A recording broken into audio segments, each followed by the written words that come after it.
Salut tout le monde. Bon, me revoilà pour un petit podcast rapidos. Pour les nouveaux arrivés sur la chaîne qui le savent pas encore, de temps en temps, je fais un petit podcast pour revenir sur les conséquences, sur les suites des précédentes enquêtes, des précédentes vidéos. Et donc aujourd'hui, j'ai des petites choses à vous raconter concernant deux précédentes enquêtes. Celle qui concernait les dérives pseudomédicales constatées au centre antidouleur du CHU de Montpellier. Mais j'ai aussi des petites choses à vous dire concernant la vidéo sur le massage des 5 continents. Voilà, donc si vous n'avez pas vu ces deux vidéos-là, ces deux enquêtes-là, ce podcast n'aura aucun sens, aucun intérêt, donc allez d'abord voir ces enquêtes.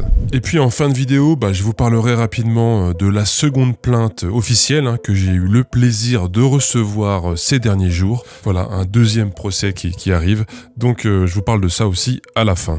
Alors, si vous avez vu donc ma vidéo « Quand le bullshit s'infiltre à l'hôpital », j'imagine que vous aviez donc aussi entendu un peu parler des suites de cette vidéo, à savoir qu'il y avait notamment une enquête de l'Ordre des médecins qui avait été lancée contre Patrick Giniès, l'ancien responsable du centre antidouleur du CHU de Montpellier. Il y avait aussi une enquête interne de l'université et un audit réalisé par le CHU. Le CHU de Montpellier avait donc décidé de lancer un audit externe, un audit indépendant et externe, donc par un spécialiste extérieur à l'hôpital, un audit pour évaluer les pratiques observées à l'intérieur de ce centre antidouleur suite aux accusations portées dans la vidéo. Et donc, cet audit a été publié, enfin pas en intégralité, mais disons que le CHU a communiqué parce que l'audit est terminé et le CHU a publié des morceaux de conclusion de l'audit externe et indépendant concernant donc toute cette histoire. Et donc je vais vous lire une partie de cet audit. Alors, je lis. La parution d'une vidéo sur YouTube mettant en cause un praticien et un ancien vacataire du centre antidouleur du CHU, la gouvernance de l'établissement, en concertation avec l'ARS, avait décidé de diligenter un audit externe dans les cadres de l'enquête administrative ouverte. Le docteur Patrick Giniès, mis en cause au début de cette vidéo, a été entendu par l'expert missionné, le docteur Olivier Abossolo, ayant quitté le CHU depuis plus d'1 an pour s'installer à l'étranger, n'a pas été auditionné. Conformément à l'engagement de transparence alors pris par la gouvernance, les conclusions du rapport d'audit sont communiquées. Elles confirment la qualité, la conformité et la sécurité des prises en charge médico-soignantes du centre antidouleur. Bon, déjà juste un petit commentaire, je le précise à plusieurs reprises dans la vidéo et notamment surtout à la fin en conclusion, que je remettais absolument pas en cause une seule seconde ni la qualité des soins dans ce centre antidouleur, ni la qualité des soins du CHU de Montpellier. C'était pas le propos de la vidéo. La vidéo, elle portait exclusivement sur certaines pratiques de ces deux médecins. Il n'y avait aucune montée en généralité pour mettre en doute la qualité générale des soins administrés dans ce CHU. Je reprends la lecture. Voici en extrait du rapport les principaux éléments de sa conclusion et les préconisations de l'expert. La structure douleur chronique auditée fait preuve d'un grand dynamisme avec une équipe pluriprofessionnelle et pluridisciplinaire soudée. Ce centre antidouleur respecte le cahier des charges de la DGOS, à savoir une activité clinique, une activité d'enseignement, etc.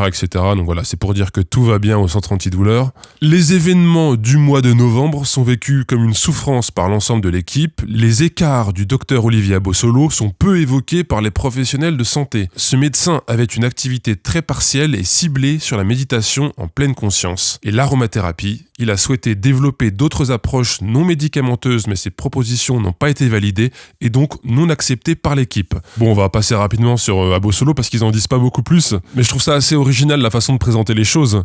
On a l'impression que le docteur Abossolo a suggéré à l'équipe que peut-être qu'on pourrait partir dans cette direction thérapeutique là, peut-être qu'on pourrait pratiquer ce genre de bullshit là, et hop, on lui a refusé ses propositions et il est parti. Ça s'est pas passé comme ça, justement. C'est pour ça qu'il y a une vidéo, d'ailleurs. C'est parce qu'il pratiquait dans l'enceinte du CHU des tas de bullshit, comme du chamanisme à base de « je te crie dans le dos pour faire sortir les mauvaises énergies », comme prescrire de la poudre de coquille d'huître pour reprogrammer ton ADN.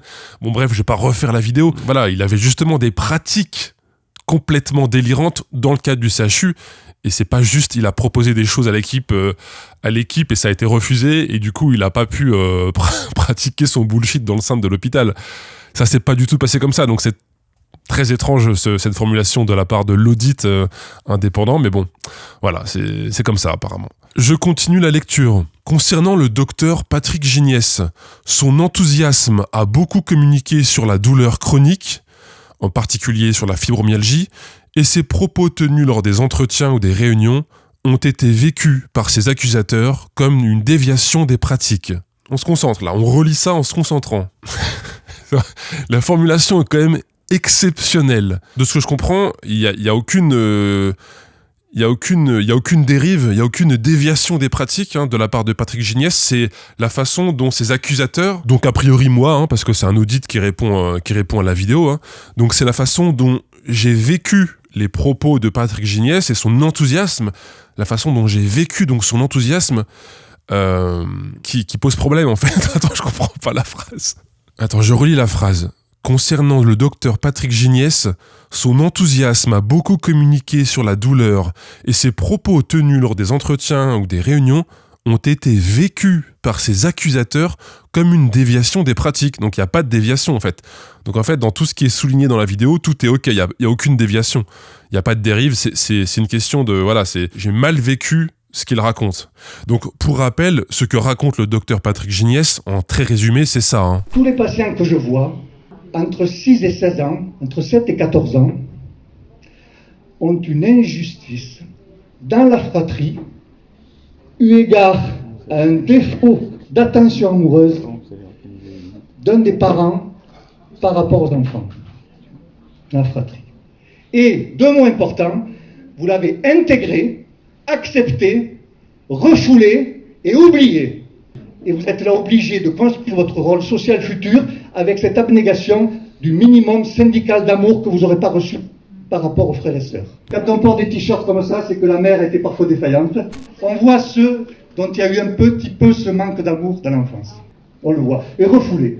Quel âge vous aviez quand vous avez manqué d'amour, madame ? Nous avons fait appel au docteur Giniès qui est venu évaluer la patiente. Enfin, évaluer est un grand mot car la consultation a duré grand max 15 minutes. En sortant de la chambre, il est venu me voir pour me faire un compte-rendu et voilà les premiers mots qu'il m'a dit. Bon, elle s'est faite violer à l'âge de 9 ans, mais elle ne s'en rappelle plus. Je m'en rappelle parfaitement car cela m'avait profondément choqué, de même que mon externe. Il a poursuivi en m'expliquant que l'aspect physique de cette patiente lui permettait d'en déduire tout cela. Il m'a ensuite donné l'ordonnance de traitement et il est parti. Quand j'ai reçu la patiente, elle était choquée de la consultation et m'a dit « Votre spécialiste de la douleur, il s'est limite foutu de ma gueule. Il m'a demandé pourquoi je m'habillais comme une petite fille. M'a posé des questions sur mon père. On n'a même pas parlé de ma douleur ni de mes symptômes. J'avais l'impression d'être devant un psy bizarre. Je ne veux plus jamais le revoir. » Et encore, ça c'est qu'une petite partie. J'ai reçu après des tonnes d'autres témoignages dont j'ai déjà parlé, qui racontent tous la même chose. Patrick Giniès qui rentre dans la chambre du patient et qui regarde les vêtements et qui fait des diagnostics sur la base de la couleur, des rayures des vêtements, qui conclut en quelques minutes que si le patient a des douleurs chroniques, c'est parce que sa mère ne l'a pas assez aimé ou a aimé plus son frère et sa sœur que lui-même. Je vais pas refaire la vidéo encore une fois, mais j'ai aussi eu le témoignage d'un médecin interne qui a vu le docteur Patrick Giniès dire qu'une patiente avait des douleurs parce qu'elle avait été violée à l'âge de 9 ans, tout ça parce qu'elle portait un t-shirt Mickey et qu'elle avait une allure enfantine, enfin des trucs complètement délirants. Bon, apparemment de ce que je comprends du début de l'audit, c'est que apparemment tout ça ne pose pas de problème, c'est une question de perception, on a mal vécu ces propos-là. Bon, je continue la lecture. La prise en charge de la douleur s'inscrit, il faut le rappeler, dans une démarche biopsychosociale, ce qui nécessite un travail fouillé, très souvent collectif, d'investigation sur les parcours individuels, parfois très chaotiques, des douloureux chroniques. Il est probable que certaines interprétations rapides, notamment vestimentaires, qui apparaissent dans la vidéo, aient été perçues comme une pratique marginale d'une médecine parallèle. Non mais non. Vous n'avez pas le droit de faire ça. C'est pas possible. Je relis la phrase. Je relis cette phrase extraordinaire. Rédigée, je le rappelle, par un expert dans le cadre d'un audit indépendant externe au CHU. Donc cette phrase, il est probable que certaines interprétations rapides, notamment vestimentaires, qui apparaissent dans la vidéo, aient été perçues comme une pratique marginale d'une médecine parallèle. Mais c'est même pas un euphémisme. Qu'est-ce que c'est que cette phrase ? Les pratiques délirantes de diagnostic sur la base des vêtements, ça pose pas de problème en fait. Par contre, c'est probable que ces pratiques-là aient été perçues comme problématiques. Mais c'est délirant. Mais cet audit est délirant, mais c'est incroyable. Mais c'est fou, c'est vraiment la négation du réel, quoi. Ces pratiques ne sont en rien des dérives, hein. Voilà, c'est absolument pas de la pseudo-médecine, c'est absolument pas du bullshit potentiellement dangereux. Non, mais par contre, c'est probable que c'est été perçu comme... Non, mais c'est juste fou. Et franchement, j'ai jamais lu un truc comme ça. Je continue la lecture. Le docteur Patrick Giniès est reconnu comme étant un des précurseurs de la médecine de la douleur en France. Il est respecté par ses pairs, preuve étant faite des nombreux témoignages de soutien qui lui ont été adressés. Le niveau de sophisme, incroyable, le niveau de sophisme. Donc pour répondre aux accusations graves qu'on voit dans la vidéo, c'est « Ouais, mais en fait, tout le monde l'aime bien dans le milieu. » Ok. Je reprends la lecture. Toutefois, si la communication dans le cadre de conférences auprès des professionnels de santé ou du grand public est utile, voire nécessaire, la prudence doit s'imposer quant au message délivré avec un risque d'interprétation erronée des idées communiquées. Encore une fois, c'est juste de notre faute, de la faute des patients et des tonnes de patients qui m'ont envoyé des témoignages, c'est aussi ma faute, si en fait on a l'impression que tout ça c'est du délire en fait. Si on a l'impression que de dire vous souffrez parce que votre mère vous a aimé plus votre frère que vous-même, le diagnostic du profil psychologique parce que tu portes un pull rayé noir et blanc, en fait tout ça c'est pas du délire. C'est parce qu'on a mal interprété ce que Patrick Giniès a voulu nous communiquer. C'est vraiment ce qui est écrit, c'est attention, prudent sur la façon de parler parce que peut-être qu'on pourrait mal interpréter vos affirmations scientifiques, monsieur Patrick Giniès. Et donc la dernière phrase de l'audit c'est le docteur Giniès doit probablement revoir son discours disruptif. On dirait une blague. C'est une caméra cachée. Le docteur Giniès doit probablement revoir son discours disruptif. J'ai jamais lu des conneries aussi extraordinaires, mais vraiment. Encore une fois, c'est probablement. C'est-à-dire que c'est même pas sûr. Le mot disruptif, c'est pas un mot péjoratif, hein. Disruptif, ça veut dire révolutionnaire, hein. Ça veut dire, on casse les codes, on fait un truc, on révolutionne le domaine, hein.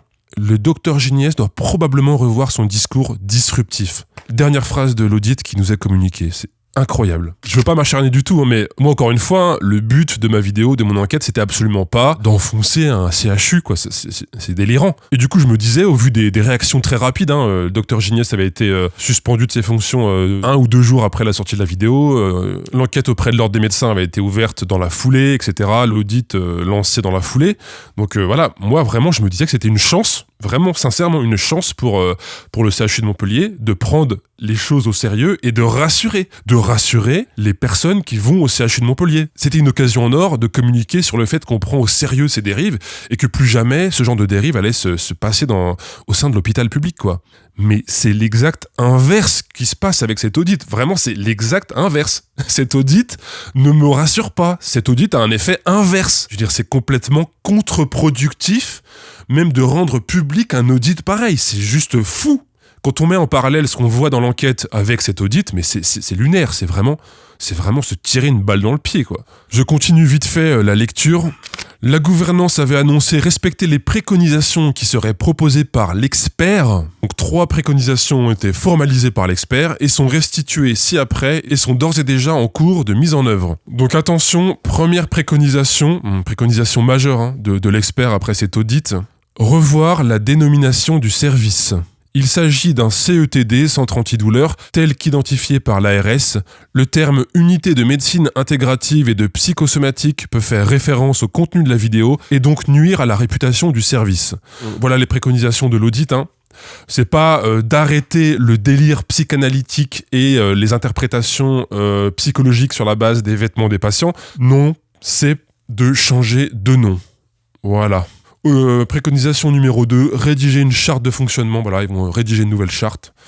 Préconisation numéro 3, rédiger un document d'information aux patients. Voilà, enfin, le CHU a fait un signalement auprès de la Miviludes concernant le médecin ayant quitté le CHU depuis plus d'1 an. Donc on parle du médecin Olivier Abossolo, qui prescrit de la poudre d'huître pour programmer les gènes. Donc voilà, ils ont fait un signalement à la Miviludes. Ensuite, je finis la lecture. Après avoir été suspendu à titre conservatoire pendant la réalisation de l'enquête, le docteur Patrick Giniès a quant à lui été réintégré dans ses fonctions. Voilà, le docteur Patrick Giniès, donc l'ancien responsable qui avait donc sous sa tutelle tutelle le docteur Olivier Abossolo, responsable donc de ces pratiques, le docteur Olivier Abossolo, qui soigne avec l'esprit des huiles essentielles notamment. Donc voilà, le docteur Patrick Giniès a lui été réintégré dans ses fonctions. Il pourra donc continuer à tenir ces discours disruptifs que vous avez vus dans mon enquête. Voilà, donc je sais pas quoi dire. Sur le coup, après la publication de l'enquête, j'étais vraiment content que les choses bougent, vraiment content que les choses bougent.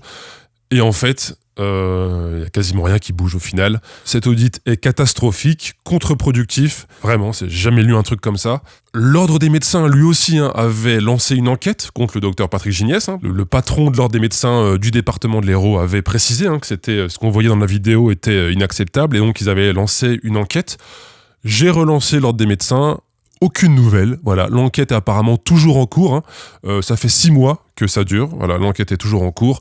Aucune nouvelle. Le docteur Patrick Giniès sera en retraite, je crois, dans 6 mois. L'Ordre des médecins aura probablement pas fini son enquête. Donc voilà, tout va bien au pays de l'Ordre des médecins et des audits indépendants. Je voulais maintenant revenir rapidement sur la vidéo des stars françaises dans une arnaque. Donc la vidéo qui parle du massage des 5 continents avec Olivier Ansperger, le giga bullshitter à la tête de cette entreprise de vente de formation de massage énergétique bullshit. Je voulais juste revenir dessus rapidos parce que Olivier Ansperger, donc ce monsieur qu'on voit très régulièrement dans ma vidéo, il a répondu en fait, il a produit une vidéo dans laquelle il répond à mon enquête, une vidéo qu'il a intitulée « On a voulu nous détruire ».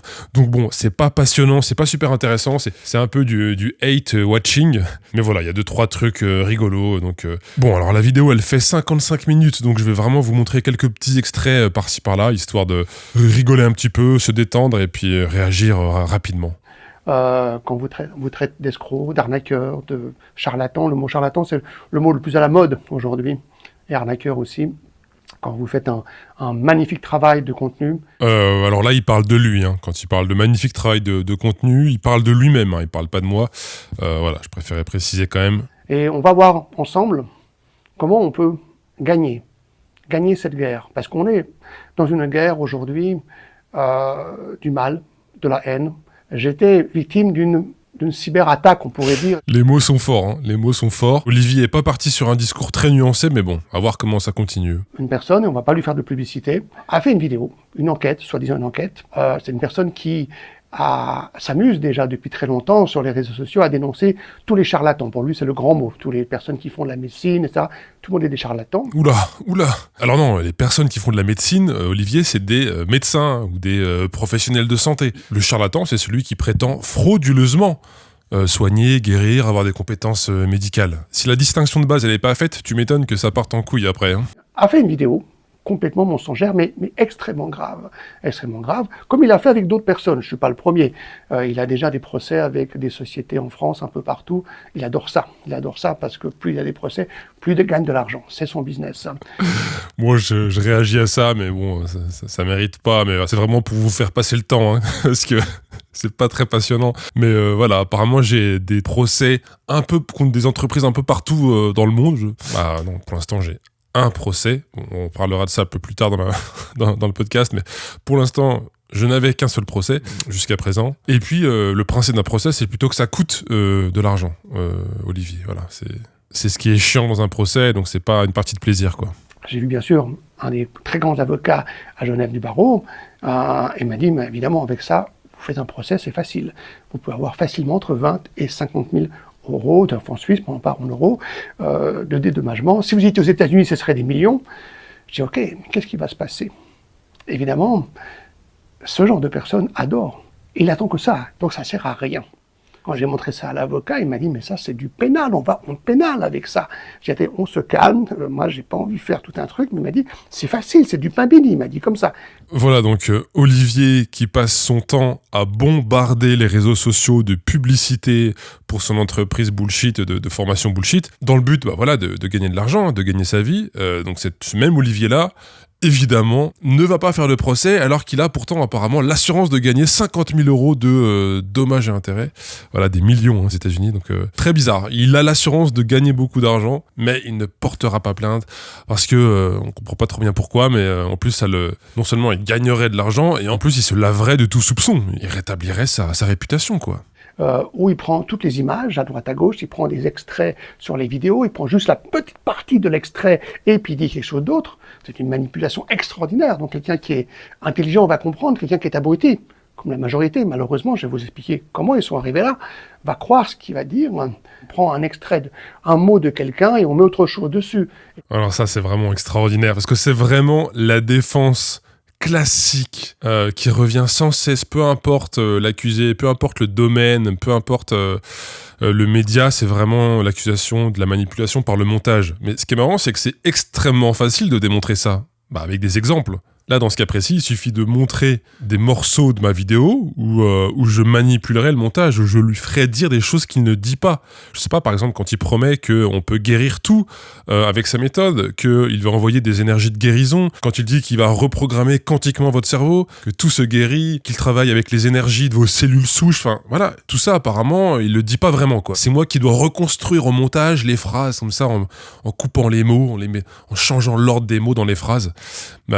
C'est dommage qu'on n'ait jamais aucun exemple, quoi. C'est vraiment la défense classique, moisie, sans illustration à l'appui. C'est dommage. Cette personne qui a fait cette vidéo, on ne sait pas qui c'est, évidemment, je ne m'intéresse même pas à savoir qui c'est, mais probablement, en effet, son enfance a été dramatique, probablement, il a peut-être été en prison, peut-être qu'il a pris de la drogue, de l'alcool, il a un passé très difficile, parce que pour pouvoir faire une chaîne où on fait que de la méchanceté, quand on sent que notre mission, c'est d'être un justicier et de mettre de la méchanceté partout, sur tout le monde, faire du mal à tout le monde, si c'est ça notre mission de vie, mais mon Dieu, mais comment le cœur, comment il est vide. C'est-à-dire qu'on n'a absolument pas d'amour, on n'a personne qui nous aime, on n'aime personne pour pouvoir faire ça. Je sais pas, j'ai rien à dire. En fait, j'ai rien à dire, mais ce passage me fait trop rire, quoi. La première fois que je l'ai vu, que je l'ai entendu, ça m'a fait littéralement exploser de rire, quoi. Donc voilà, je suis pas sûr que ça vous fasse rire autant, parce que vous n'êtes pas moi, mais voilà, ça m'a fait rire d'entendre ça, que j'avais probablement fait de la prison, que je m'étais drogué, que j'avais eu une enfance terrible, que personne ne m'aimait, et que j'aimais personne. J'ai trouvé ça comique, voilà, comme défense. Comment on peut faire pour anéantir ces personnes? Ne prononce plus jamais son nom. Vous voyez, la force de l'ignorance, c'est la chose la plus puissante. Et c'est même démontré scientifiquement. Ils font des expériences au CERN, ils mettent des cellules, photons et tout plein de choses, comme ça, ils les observent, et elle vit, et dès qu'ils les désobservent, elle meurt. Non, mais j'espère que vous prenez du plaisir. Enfin, moi franchement, j'ai pris énormément de plaisir en écoutant cette prose. La technique qu'il donne à ses adeptes pour anéantir les personnes comme moi, c'est de les ignorer, parce que quand on ignore quelque chose, on tue la chose en question, quoi. Donc je sais pas si vous avez capté la vulgarisation scientifique extraordinaire avec le CERN et les molécules étudiées au CERN qui meurent quand on les observe pas, mais je vais vous obliger à écouter une nouvelle fois, parce que c'est fantastique. Ils font des expériences au CERN, ils mettent des cellules, photons et tout plein de choses, comme ça, ils les observent, et elle vit, et dès qu'ils les désobservent, elle meurt. Ouais, bien sûr. La qualité de cette vulgarisation est incroyable, quoi. Putain, les fameuses molécules observées, désobservées et qui meurent au CERN, je vais pas vous embêter encore longtemps avec ça, mais moi ça m'a fait rire, quoi. Vraiment, j'ai passé du bon temps, donc merci à Olivier, quoi. Est-ce que les gens vont avoir une guérison grâce à ça? On s'en fout réellement. On s'en fout. Voilà, on finira donc sur cet dernier extrait. Est-ce que les gens vont avoir une guérison grâce à ça? Il parle de sa pratique à lui, de ses massages énergétiques. Donc est-ce que les gens vont avoir une guérison grâce au massage du 5e continent? Au final, on s'en fout, dit-il. Putain, ça a vachement changé le discours. Ça a vachement changé le discours par rapport à tout ce que j'ai pu montrer dans mon enquête. C'est étrange. Le but à la base, c'était pourtant justement de guérir, de travailler les cellules souches, le rajeunissement du visage des femmes, même de trouver un remède contre le cancer grâce au massage du 6e continent. Enfin bref, tout un ensemble de délires dangereux. Mais là, maintenant, finalement, en fait, on s'en fout au final. Que les gens guérissent ou pas, bah oui, tu m'étonnes. Parce que les prétentions de guérison d'Olivier, elles sont strictement illégale. Bon voilà pour les deux petites choses dont je voulais vous parler rapidement dans ce petit podcast. Et maintenant, il faut que je vous parle de la dernière nouvelle juridique, à savoir une nouvelle plainte. Une nouvelle plainte a été déposée au tribunal donc contre moi suite à une de mes vidéos. Parce que oui, encore une fois, jusqu'à présent, j'ai un seul procès en cours, c'est la société Lazerostop. Tout le reste, ça n'est que des menaces de procès. Mais bon, j'ai donc maintenant un deuxième procès. Et c'est tout simplement la kiné de l'équipe de France de BMX. La kiné dont je parle dans la deuxième partie de cette vidéo, la vidéo du massage des 5 continents avec Olivier Ansperger. Donc c'est cette kiné qui a porté plainte au tribunal de Montpellier. Et donc voilà, ce sera donc apparemment mon deuxième procès.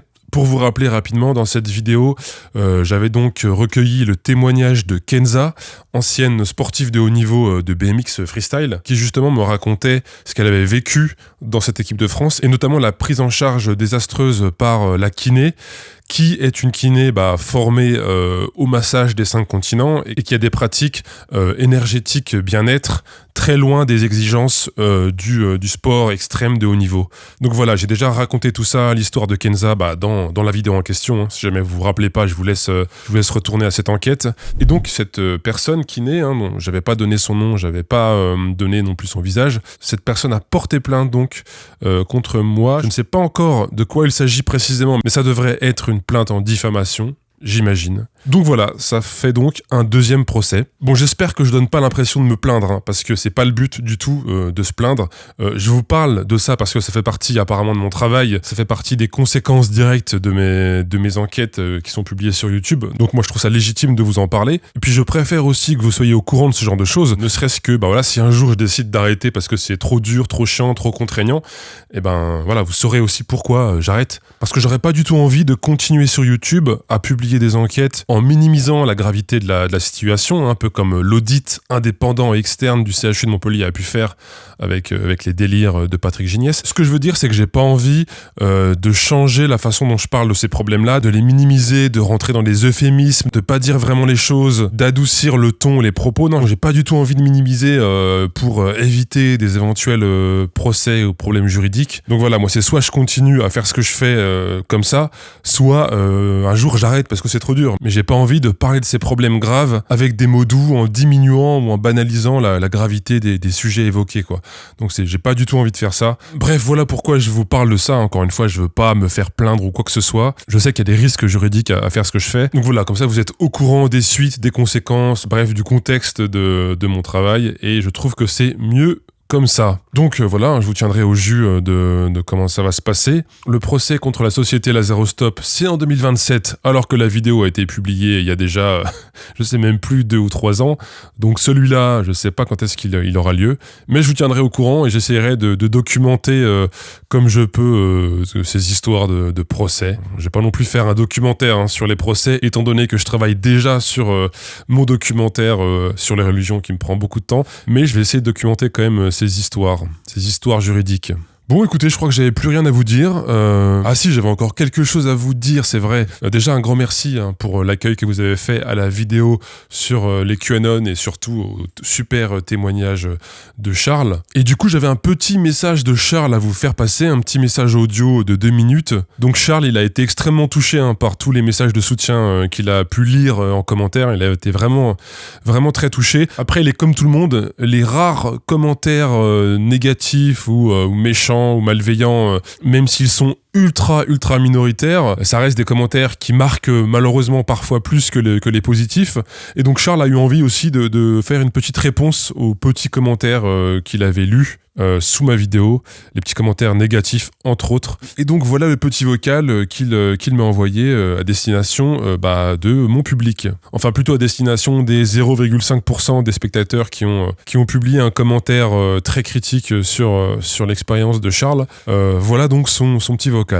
Bonjour à toutes et à tous, c'est Charles.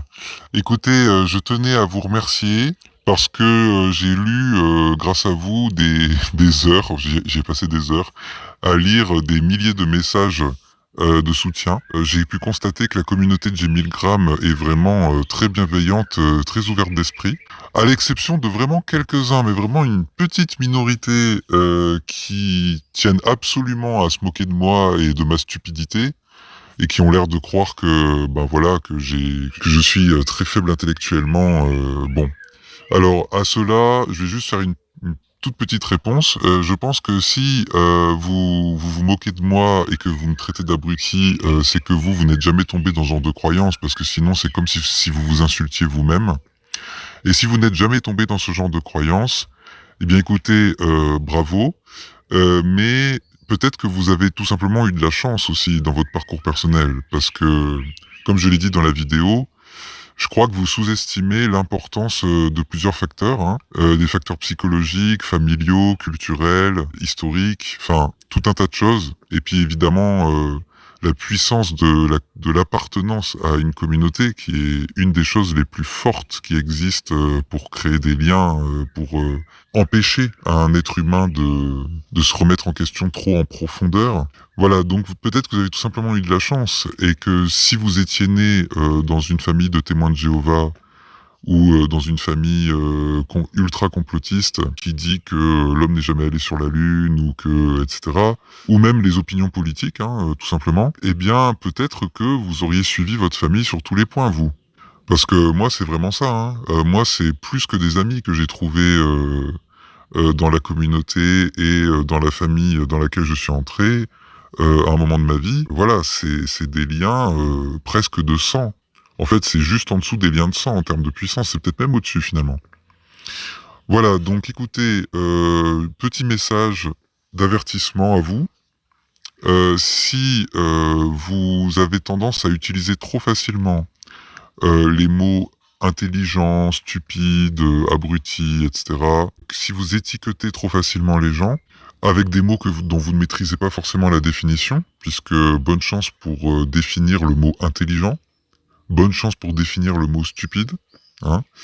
Donc je disais, si vous avez tendance à étiqueter très facilement les gens et à vous croire, vous, du bon côté d'une minorité un peu élite, et que vous traitez le reste du monde de moutons qui se font endoctriner trop facilement par rapport à vous, eh bien, vous ne valez pas mieux que les complotistes dont vous vous moquez, parce que c'est exactement la façon dont fonctionnent justement les complotistes et les gens qui sont dans des croyances particulières. Voilà, donc attention, parce que parfois on ressemble beaucoup plus à son ennemi qu'on ne veut bien le croire.